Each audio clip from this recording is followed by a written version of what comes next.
with the major shares and the shareholders and others. And from what I've heard, Gina Ridehart isn't short of a quid either.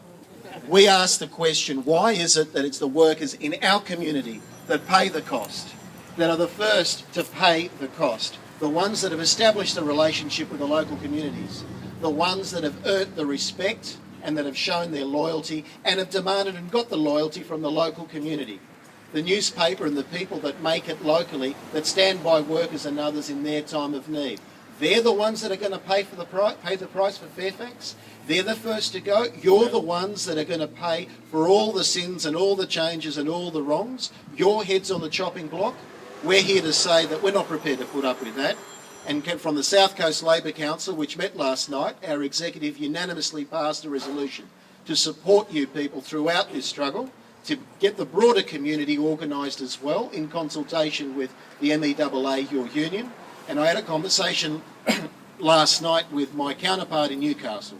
They're organising a rally in Newcastle on Saturday, and we put to him to run a joint campaign, a sister city campaign in Newcastle and the Illawarra, to show Fairfax that if they keep treating our community with such disrespect and their own workers in such a way, that their loyalty in these communities can't be counted on.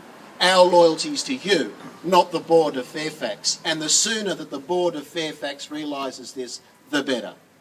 The better. Because we're not going to stand by and have our community suffer with more and more job cuts. Isn't it a strange thing that this is what you people report every day? And now you've become the victims of the same thing that you're reporting. Well, I was going to say something about life imitating art, but I'll reserve that for later. But what I can say is this, that what I do know is that you know the stories better than most, because you've been reporting them. You know how it works. You know what other companies have done, and you know the way of corporate Australia at the moment. And whilst we're talking about jobs and exporting them and importing them and doing whatever else with them, let's not forget about the fact that we're not just talking about the worker, we're talking about their family. And with their family, their friends, we make up a community. This community is here to say we support the Mercury workers, and that we'll keep supporting the Mercury workers.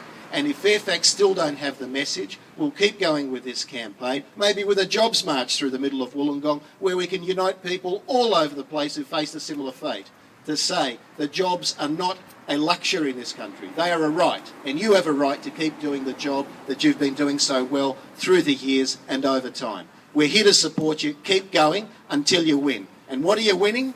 The right to do your job.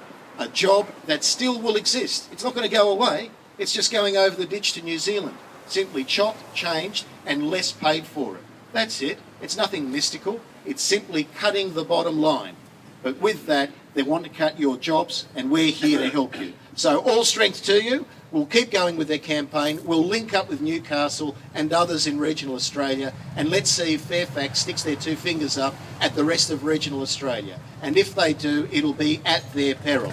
But in our eyes, you people have always done the right thing, and we'll continue to support you. Congratulations. Thanks. Thanks.